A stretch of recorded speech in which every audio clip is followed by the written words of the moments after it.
श्री स्वामी समर्थ तुम्हा सर्वांचे आपल्या यूट्यूब चॅनलवरती मी अगदी मनापासून स्वागत करते।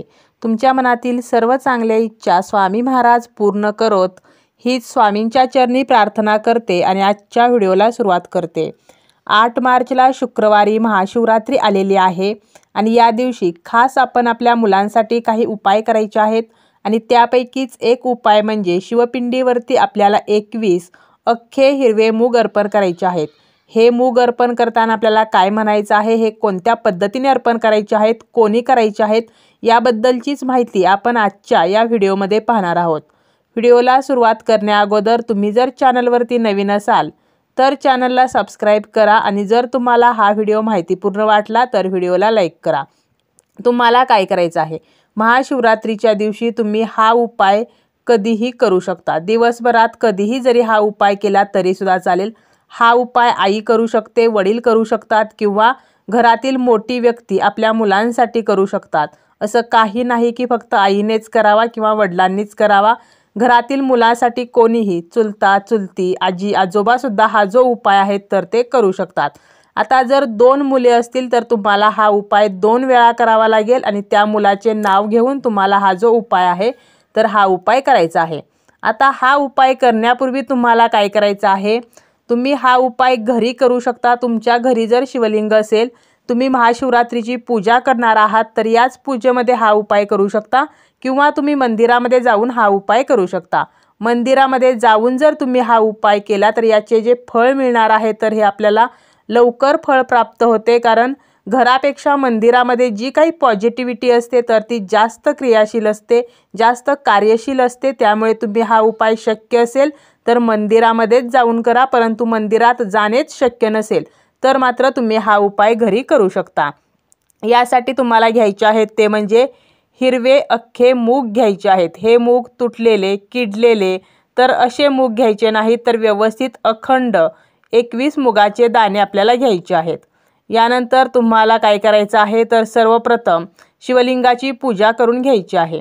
शिवलिंगाला आपल्याला पहिल्यांदा जलाभिषेक म्हणजेच पाण्याने अभिषेक घालायचा आहे। एका तांब्यामध्ये पाणी घ्या आणि त्या शिवलिंगावरती हा अभिषेक करायचा आहे। यानंतर तुम्ही पंचामृताने अभिषेक करू शकता, पुन्हा पाण्याने अभिषेक करू शकता आणि शिवलिंगाची आपल्याला विधिवत पूजा करायची आहे। शिवलिंगाला आपल्याला भस्म अर्पण करायचं आहे, पांढरी फुले अर्पण करायची आहेत, गेजा वस्त्र अर्पण करायचं आहे, थोडेसे तांदूळ सुद्धा अर्पण करायचे आहेत। चुकूनही आपल्याला शिवलिंगावरती हळदी कुंकू अर्पण करायचं नाही, याची काळजी घ्यायची आहे। आणि विधिवत आपण या शिवलिंगाची पूजा करून झाल्यानंतर आपल्याला हे हिरवे मूग जे आहेत तर ते अर्पण करायचे आहेत। आता हे झालं घरी आपण जेव्हा हा उपाय करणार आहोत। तुम्ही जर हा उपाय मंदिरामध्ये जाऊन करणार असाल तर तुम्हाला फक्त तांब्याभर पाणी, त्यानंतर भस्म, पांढरे एक फूल, गेजा वस्त्र तर हे अर्पण करायचे आहे आणि त्यानंतर हे जे मूग आहेत तर ते अर्पण करायचे आहेत। तुम्हाला 1 मुगाचा दाणा घ्यायचा आहे आणि त्यानंतर तुम्हाला ओम नमः शिवाय किंवा श्री शिवाय नमस्तुभ्यम तर या दोन्हीपैकी एक मंत्र म्हणायचा आहे।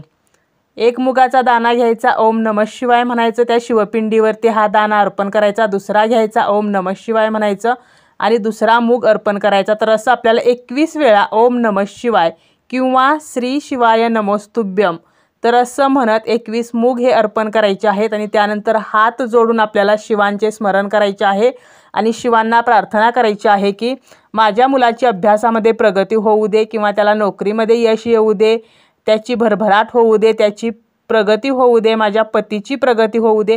तुमच्या मुलांविषयी जी समस्या आहे तर ती तुम्ही सांगू शकता।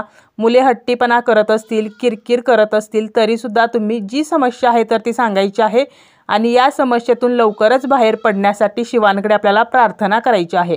तर अशा प्रकारे अतिशय साधा सोपा असा हा हिरव्या मुगाचा उपाय आहे। हिरवे मूग जे आहेत तर ते बुध ग्रहाचे प्रतिनिधित्व करतात आणि बुध ग्रह जो आहे तर तो बुद्धी देणारा ग्रह आहे, तो बुद्धिमत्ता प्रदान करतो आणि त्यामुळे आपल्याला हिरवे मूग हे अर्पण करायचे आहेत।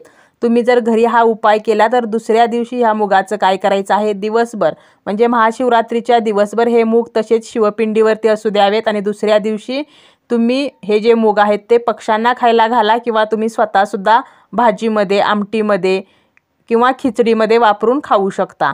तर अतिशय साधा सोपा उपाय आहे। महाशिवरात्रीच्या दिवशी केलेला कोणताही उपाय फेल जात नाही।